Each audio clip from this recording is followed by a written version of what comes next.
सो आज फाइनेंस से रिलेटेड जो बात करनी है उसके अंदर भी basically have to talk about कि जो हम लोगों ने लास्ट क्लास में बात करनी शुरू की थी कि बिजनेस जो है वो अपने फाइनेंसेस के लिए वजह से पहचाना जाता है। पहली बात। दूसरी चीज ये है कि फाइनेंस अगर नहीं होता तो बहुत सारी एक्टिविटीज, यानी कोई भी एक्टिविटी ना तो इनिशिएट हो सकती है, अगर इनिशिएट हो गई तो कंटिन्यू नहीं हो पाएगी, और अगर कंटिन्यू हो भी गई तो उतनी इफेक्टिव रहेगी। देयरफॉर बिजनेस को कंटिन्यू करने के लिए, चलाने के लिए, उसको प्रोग्रेस करने के लिए पैसे की जरूरत होती है, और ये हर डिपार्टमेंट की जरूरत है। ठीक है। तो अब देखना ये है कि हमारे पास दो तरह के खर्चे थे, रेवेन्यू और कैपिटल एक्सपेंडिचर। रेवेन्यू एक्सपेंडिचर को कौन सपोर्ट करता है और कैपिटल एक्सपेंडिचर को कौन सपोर्ट करता है। मीनिंग आज का जो पूरा कॉन्सेप्ट है वो कॉन्सेप्ट है सोर्सेज ऑफ फाइनेंस के ऊपर। और सोर्स ऑफ फाइनेंस के लिहाज से ये जहन में रखना कि हमारे पास जो रेवेन्यू एक्सपेंडिचर है, उस रेवेन्यू एक्सपेंडिचर में अगर कुछ हम पैसे बचा लें तो उस पैसे के बचे हुए, जो रेवेन्यू एक्सपेंडिचर में से पैसा बचाया है, उसमें से अगर कुछ पैसा कैपिटल एक्सपेंडिचर में लगाया जाए तो मैं कहता हूं, मैं तो नहीं कहता, खैर हर कोई कहता है कि आपसे अच्छा फाइनेंशियल मैनेजर और कोई नहीं हो सकता। मीनिंग आप रोज के खर्चे में से पैसे बचाएं और इतने पैसे बचा लें कि उसके थ्रू आप एक कैपिटल एक्सपेंडिचर करने में या तो आप प्रिपेयर हो जाए या उसमें हेल्प मिल जाए in doing that particular capital expenditure. तो that would be a great.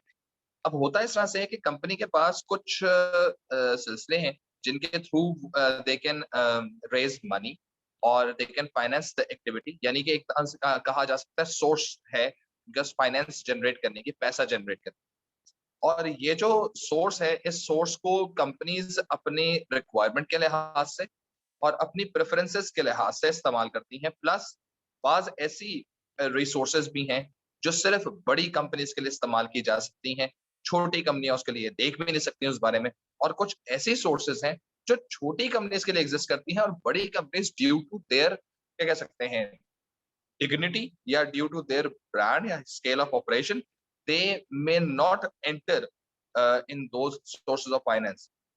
ये थोड़ा सा अजीब सी बात है कि जी एक बड़ी फर्म जो कि हर तरह का सोर्स ऑफ फाइनेंस, हर तरह का काम कर सकती है, उसके लिए भी कुछ source of finance are not available.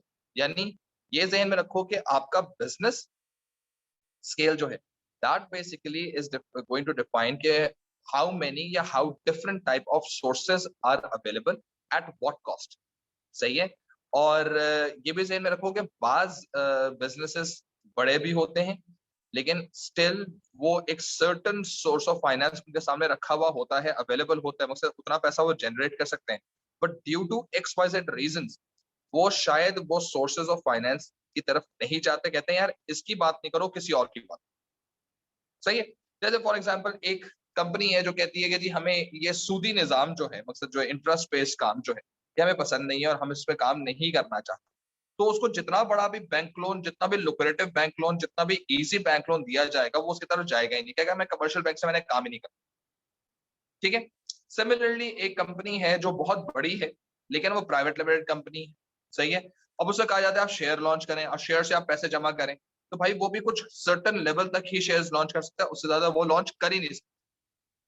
ठीक है ना, क्योंकि वो तो पब्लिक लिमिटेड कंपनी का फायदा है। तो इसका मतलब ये है कि और सोल ट्रेडर तो कर ही नहीं सकता। ठीक है।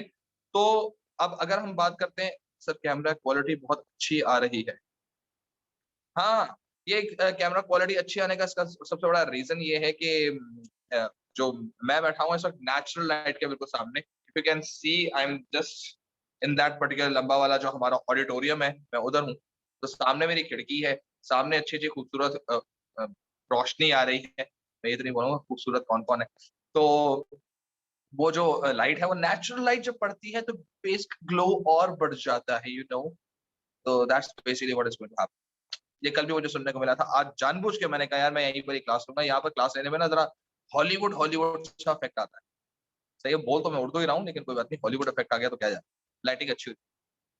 तो अब आई रियली डोंट नो मेरी आवाज गूंज रही है या मेरी आवाज इज लाइक क्लियर, लेकिन वीडियो अच्छी आ रही है ये मुझे पता है। तो अहमद, आवाज सही आ रही है या आवाज गूंज रही है?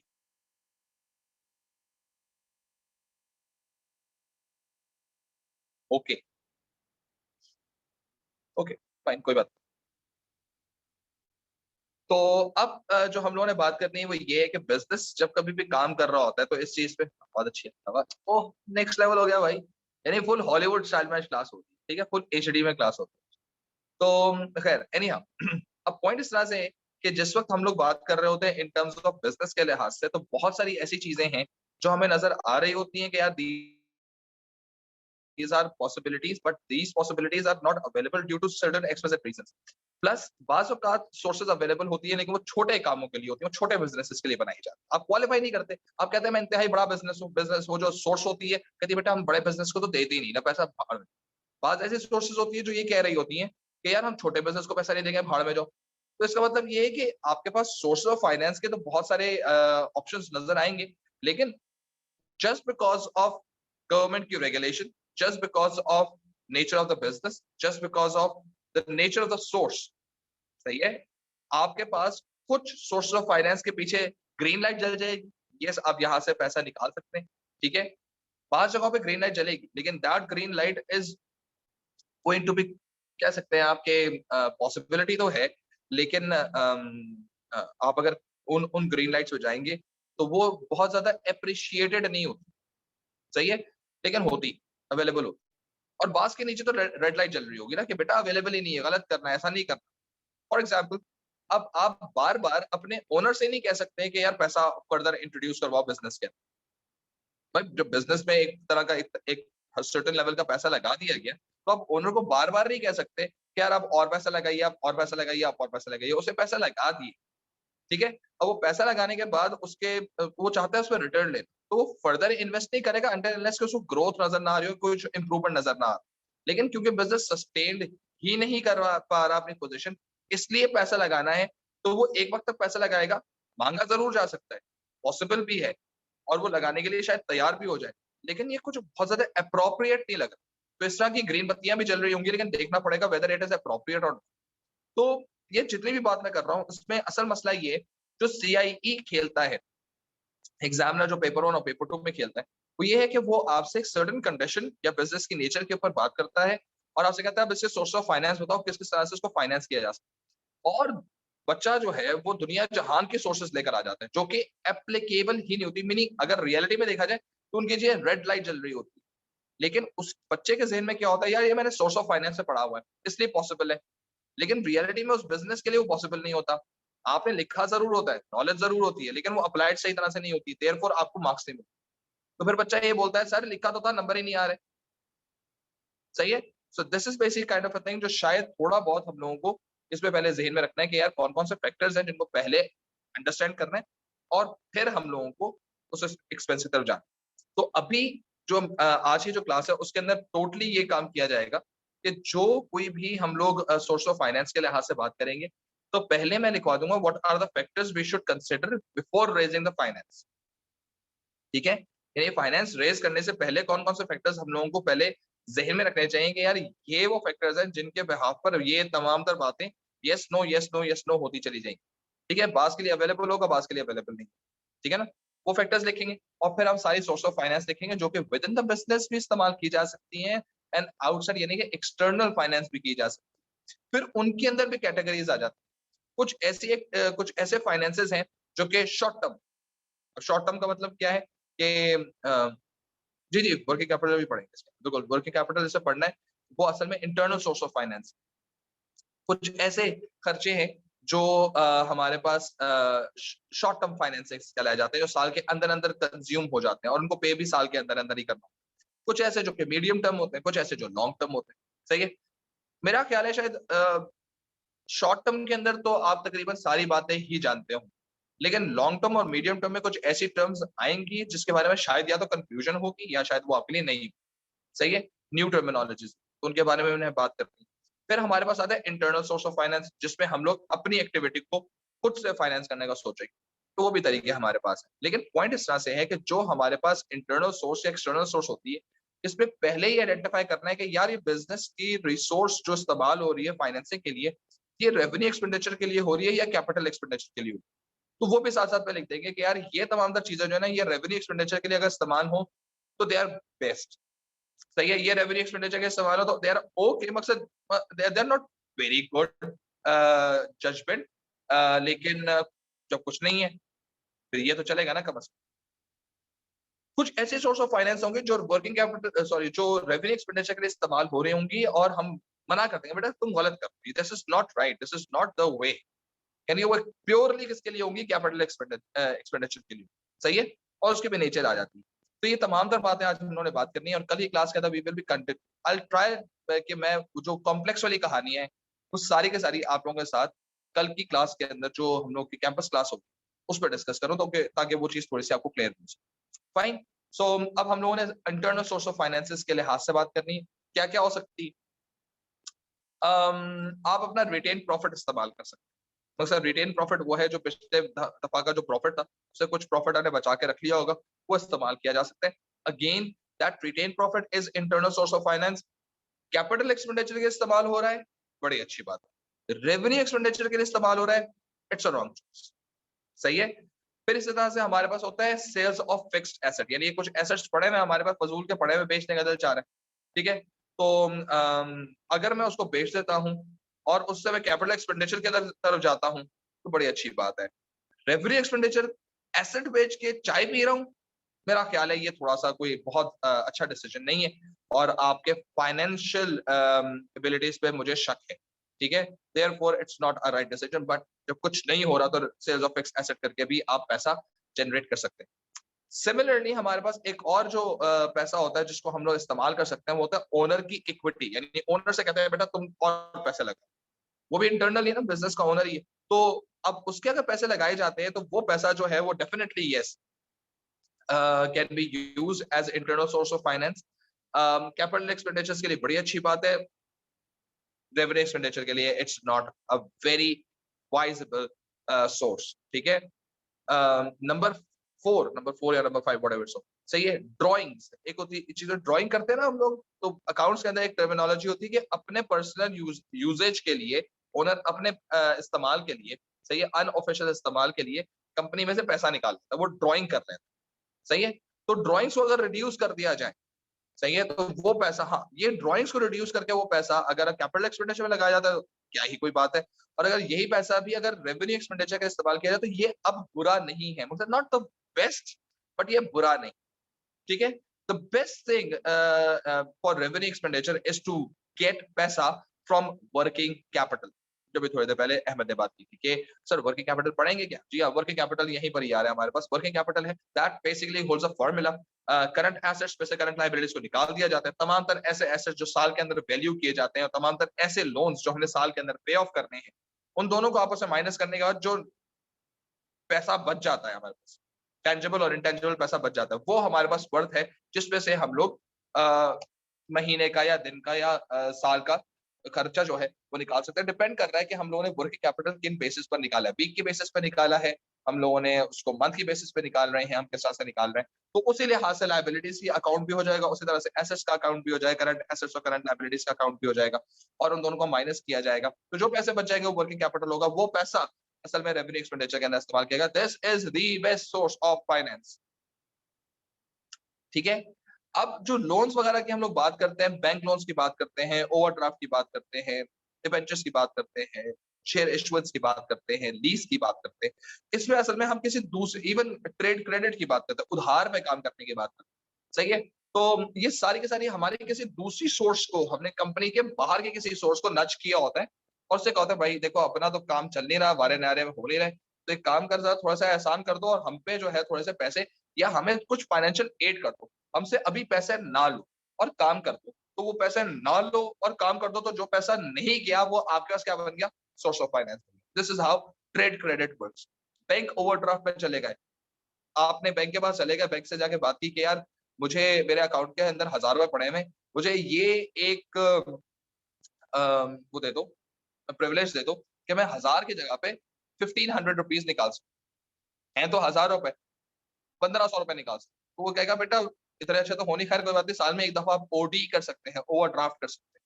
अब वो जो 500 रुपए एक्स्ट्रा निकाले ना, 1000 तो मेरे हैं, सही है, 500 रुपए जो निकाले वो मेरे पास ओडी बन गया, ठीक है। अब ये OD within a week और within a months time अगर तो मैंने पे ऑफ कर दिया तो उससे कोई इंटरेस्ट नहीं, लेकिन अगर इसको मैंने डिले किया फर्दर तो इस पे एक नॉमिनल सा इंटरेस्ट लगना शुरू हुआ। लेकिन ओडी जो है could be a source of finance for your revenue expenditure. ठीक है, अगेन उधार लेकर सही है, कर सकते हैं आप, okay, not very advisable thing, लेकिन it's one of the source of finance for revenue expenditure, just like your working capital, सही है, just like utilising your drawings for revenue expenditure, ठीक है, सो इट्स एन अप्रोप्रिएट, लेकिन working capital जैसा best नहीं। अच्छा, उधार पे काम भी किया जा सकता, ट्रेड क्रेडिट भी किया जा सकता, जो मैंने बात, इसी तरह से हमारे पास एक चीज होती है debt factoring, DEBT, debt factoring. होता क्या है, अपना जो पैसा रिसीव करने वाला होता है ना, वो हम बेच देते हैं किसी दूसरी फर्म, और उससे होता क्या है कि हमारे पास जो पैसा कुछ दिनों के बाद आने वाला होता है, वो पैसा हमें फौरन मिल जाता है। तो अल्टीमेटली जो पैसा रिकवर कर, करंट एसेट जो हम लोगों ने थोड़े दिनों के बाद रिकवर करना होता है, वो करंट एसेट हमें जल्दी मिल जाता है, लेकिन डेफिनेटली उसकी वो अमाउंट नहीं होती जो हमें असल में ओरिजिनली हम खुद रिसीव कर रहे हैं। फॉर एग्जाम्पल, अगर मैंने साथ को जो है वो 1,000 रुपए दिया हुआ है और उसने मुझे कहा हुआ है कि सर मैं 28 फेब को आपको वापस कर दूंगा, और मुझे जो है वो 17 फेब को जो है इसके पैसे की जरूरत है, तो मैं साथ से कहता हूँ, साथ यार मुझे वो मेरा 1,000 रुपए वापस कर दो। तो साथ कहता है सर आपसे 28 तारीख की बात हुई ना सर, 28 में वापस। तो यार मुझे 800 रुपए की शदीद जरूरत है, मुझे 800 रुपए तो अभी दे दो, भले 200 रुपए बाद में दे। कहता है सर जी 1,000 रुपए की एक साथ चपत मारूंगा मुंह पे, लेकिन 28 तारीख को मारूंगा, 28 ऑफ फेब को मारूंगा, उससे पहले मेरे पास नहीं है। मैं चला जाता हूँ एक सिक्योरिटाइजेशन फर्म या डेट फैक्टरिंग फर्म के पास, फॉर एग्जाम्पल खलील के पास चला, सही है, मैं खलील के पास जाता हूँ, खलील से कहता है यार मैं, आप एक सिंस डेट फैक्टरिंग फर्म है, तो मेरा एक डेटर है साथ, वो मुझे 28 तारीख को पैसे, 28 को पैसे देगा, तो एक काम करें यार, आप उससे पैसे रिसीव कर ले, अगेंस्ट दैट मुझे आप पैसे दें। ठीक है, असल में बात मैं यही करूंगा कि वो 1,000 रुपए का डेटर है, वो आपको 1,000 रुपए देगा, तो मुझे आप काइंडली 1,000 रुपए भी दे दो, पैसे तो आपको मिल ही जाएंगे, मुझे पैसे की जरूरत है, आपको पैसे की जरूरत अभी नहीं है, आप वहां से रिकवर कर लेना। लेकिन साथ के 1,000 रुपए खरीदने के लिए खलील मुझे 1,000 रुपए वापस नहीं करेगा, मुझे नहीं देगा, वो कहेगा यार देखे बात, अगर मैंने 1,000 रुपए अभी आपको दिए और उससे मैं 1,000 रुपए ही ले रहा हूँ, तो मेरा क्या गेन है, मैं तो कंपनी ऑफ फर्म हूँ, मेरा तो प्रॉफिटेबिलिटी है, तो इसलिए मैं 1,000 रुपीज नहीं दे सकता सर आपको, मैं आपको 700 रुपीज दे सकता कहूंगा यार 700 दे रहे हो?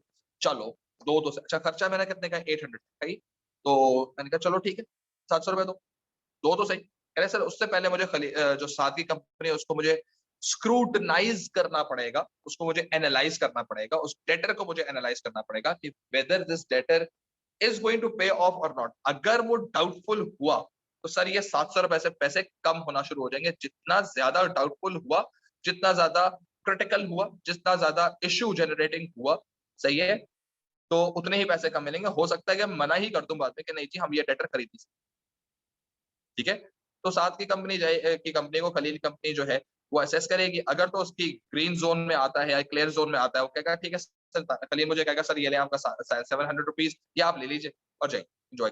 अब जब मेरे पास वो 700 रुपए आ गए, तो अब I am no more the receiver of साद पैसा। साथ का पैसा कौन रिसीव करेगा, खलील की कंपनी, एंड देयरफॉर साथ को एक डॉक्यूमेंट, ऑफिशियल डॉक्यूमेंट चला जाएगा, जिसमें मेरी तरफ से वो डॉक्यूमेंट होगा, साइन मेरा भी होगा, और साइन जो होगा वो खलीली कंपनी का भी होगा, और इस पे लिखा हुआ होगा कि भाई hereby you been advice और इन्फॉर्म कि ये अमाउंट का डेटर जो आप पे ड्यू था इस तारीख को, उसके अगेंस्ट आप इस अकाउंट के अंदर इस सीएनआईसी और इस साहब के लिए आप काम कर रहे थे, तो अब आपका ये सीएनआईसी भी चेंज हो रहा है और आपका अकाउंट नंबर भी चेंज हो रहा है, जो होल्डर है, जो बेनिफिशियरी है, वो बेनिफिशियरी भी चेंज, बकायदा उसको इन्फॉर्म किया जाएगा, सो दैट 11th आवर पे 28 फरवरी को आके वो मुझे पैसे ना दे। 28 फरवरी को किसको पैसे देने, खलील को पैसे, ठीक है।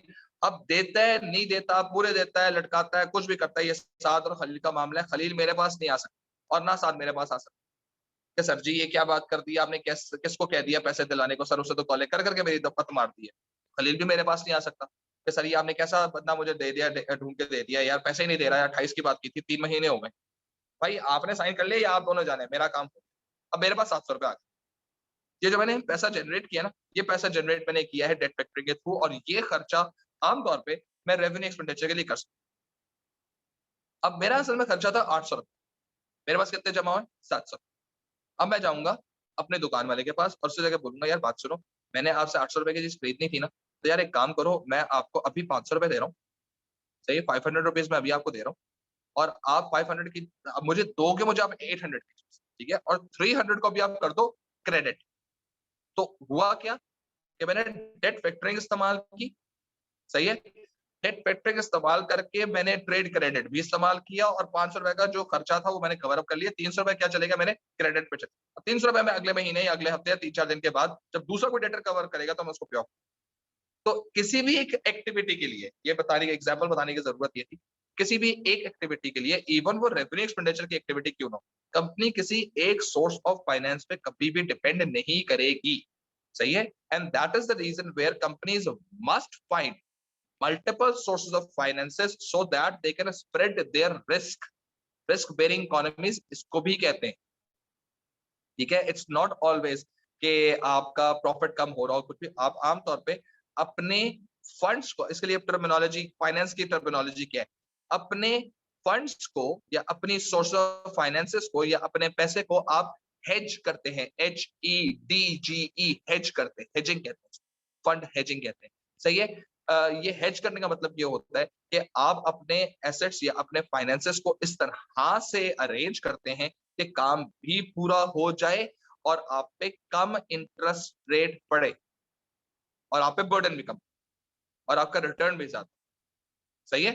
So this is basically how financial managers look into an activity कि यार सिर्फ एक सोर्स के ऊपर हिट नहीं मारनी, पूरा पैसा एक ही जगह से इस्तेमाल नहीं करना, थोड़ा थोड़ा पैसा हर जगह से इस्तेमाल करना है, क्योंकि फिर कभी किसी को टरखा रहे होंगे तो कभी किसी को टरखा रहे होंगे तो किसी की बात मानेंगे, किसी को खुश करेंगे, कभी किसी को नाराज करेंगे, कभी किसी का फोन ही नहीं उठाएंगे, कभी किसी के मैसेज का रिप्लाई ही नहीं करेंगे, सही है, कभी किसी की टॉपिक किसी के साथ, किसी के टॉपिक किसी के साथ, अपने आप को सेल करते जाएंगे।